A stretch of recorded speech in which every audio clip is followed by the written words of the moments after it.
Welcome to day one of the course, Monday. Today we're going to focus on increasing prices. Now I know it may seem like a silly thing to do on day one is to increase all your prices. You're going to scare away all your customers, and yes, you will scare away a couple of customers, a very, very small percentage of those. And in the long run, it's going to be well worth it because more customers are going to be coming in. Why? Because we associate high price with high quality. Have you ever seen one of those service station or fast food coffees for $1 or $2? Did you think it was going to be good quality? Chances are you probably didn't. We associate high price with high quality and low price with low quality.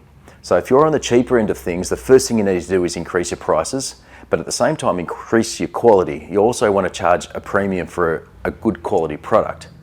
So the two things you need to think about at the same time. First, increase your prices only by a small amount. Increasing it by anything more than 10% and people will notice the increase. If it's 5 or 10%, no one will say anything. But at the same time, you want to make sure you're selling a good quality product. It's got to be value for money. So go through the menu, have a look at what people are charging in the area, and you want to be on the upper side of that. You want to be charging a premium for a good quality product, and don't spend too long on this, only half an hour to an hour at the most, because we're going to be doing this gradually over the next few weeks as well, this 5 or 10% rule, over the next couple of months at the most. Okay? Go through your menu, see what you can do to increase the prices. If it's already being charged the highest amount, some things you probably won't need to increase, but for the most part, you can increase just about everything. Okay, good luck. See you tomorrow. All right, welcome to day 2. Today we're going to focus on adding value. Alex Hormozi said, make offers so good, people feel silly going elsewhere. So today we're going to focus on how much value we can add to each item that you've got on your menu. There are 3 different things you need to remember. 3. We've got to upsell, cross-sell, and downsell. So upsell, you might have heard before, but it's probably not what you think. Upsell is the same item, but a larger size. So if you've got a medium, you go into a large. If you've got a large, you go to a jumbo. That's upselling, increasing the size of something. Cross-selling is probably the term that you've heard of the least, but it's something that you're probably most familiar with. So if they get a drink, they get a burger with that. If you get a coffee, you can have a muffin. So that's selling something of a similar value alongside of what they've already got. That's cross-selling. And downsell, you may not have ever heard before, but downsell is for when people don't want the size that you've got or it's too expensive, you offer something a little bit smaller. So if they want a medium coffee, but they've only got a couple of bucks, you might have something smaller for them. If the portion size is a bit big, they might only want a couple of slices of toast rather than the full big breakfast, so you offer something a bit smaller. I recommend you have a mini menu or something smaller, maybe a kid's menu for the downsell, but focus on those 3 different aspects and think about what you can add value to. And that phrase, would you like something else with that? Don't be afraid to use that. People are used to that. If they get a coffee, do you want to have a muffin with that? Do you get any other food with that? Is there anything else you want with that meal? Do you want a drink with that? Okay, think about what else you can add to that. All right, so here you go. Go through your menu, follow through the workbook, and I'll see you tomorrow. All right, Wednesday. Today we're going to focus on cost. Well, today and tomorrow, but today it's mainly the time it takes you to make things. As you know, the highest cost for just about any business is usually labour. So if we can cut down that labour component, then you can cut a massive amount of cost out and hopefully you're going to have a few dollars left at the end of the week. So there are 4 aspects to reducing cost. That's prep, bulk, layout, and better quality cookers. Better quality cookers, as in sandwich presses, bigger hot plates, that sort of thing, that's something you look at long term, but in the immediate term, you can change your layout. You can look at doing some prep. You can look at what bulk you can do.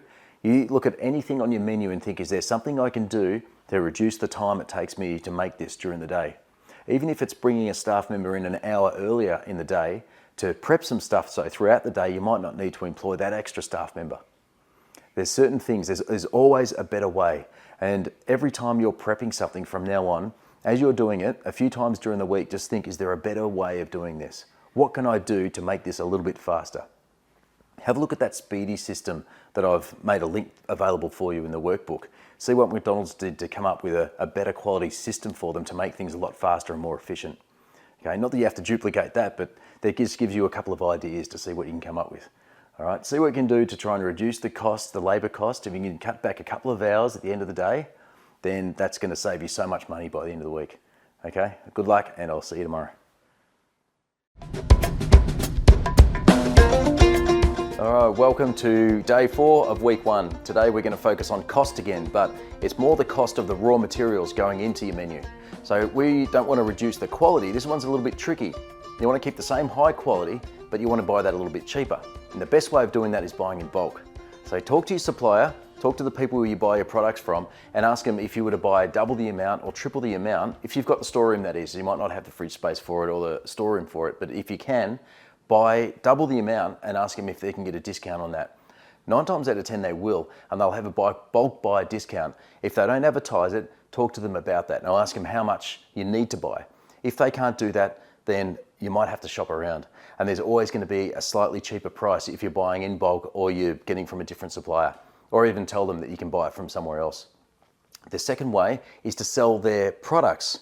So some cafes will sell local honey, local eggs from local suppliers, and putting their product on your shelf will often give you a better price. It's part of promotion, but also you're going to move more product. So talk to your local suppliers, talk to the companies that you're buying already your goods off, and if you can display their goods and get them a bit of promotion, you might often get a better price for that. And the third thing is the portions. It's not so much reducing the cost, but if you're having goods come back and going into your bin, your portion sizes might need to be reduced. And have a look at what's coming back on your plates and see if you can cut that or expand some things and try and match, so you want clean plates coming back every time. You might not need to have as much garnish on there. You might be able to reduce those portions just enough. What you want is for people to be satisfied, but to have clean plates. It's a tricky balance, but see how you go with that. Go through the workbook, and I'll see you tomorrow. All right, welcome to week 1, day 5. Today, we're going to start getting more customers in your door. So you've done the groundwork, but today we need to start looking at what marketing we need to do to get more people in. Before we do that though, you need to understand what marketing actually is. And the best way I've had it explained to me is through a story about the circus. So, say the circus is coming to town and they put posters up in all the shop windows advertising that the circus is coming to town. That's advertising. Say they get an elephant to walk through the main street and they put someone on top of the elephant and they say the circus is coming to town. That's promotion. Say the elephant walks through the mayor's garden and the newspaper comes down and writes a story about it. That's publicity. And say the mayor reads the report, he has a bit of a laugh, he sees the garden and he tells his friends about it. That's public relations. Say all those people saw all that and they come to the circus and there's you at the front and you sell them tickets and you sell them show bags and they buy coffee and sweets. That's sales. Now, if you organise the whole thing and put it all together, that's marketing. So we're going to start off by a very small ad. For the most part, advertising doesn't work that well in cafes for one big reason. It's usually not targeted to the correct demographic. So I want you to start thinking about who your demographic is. So we're going to choose a small ad in a local newspaper, a very small ad, just to try and get the ball going. But first, if your customers are the elderly, in that ad you could put in something like raisin toast by a warm fire, $3. If your customers are the office workers, you can put in coffee within 3 minutes, nice and fast.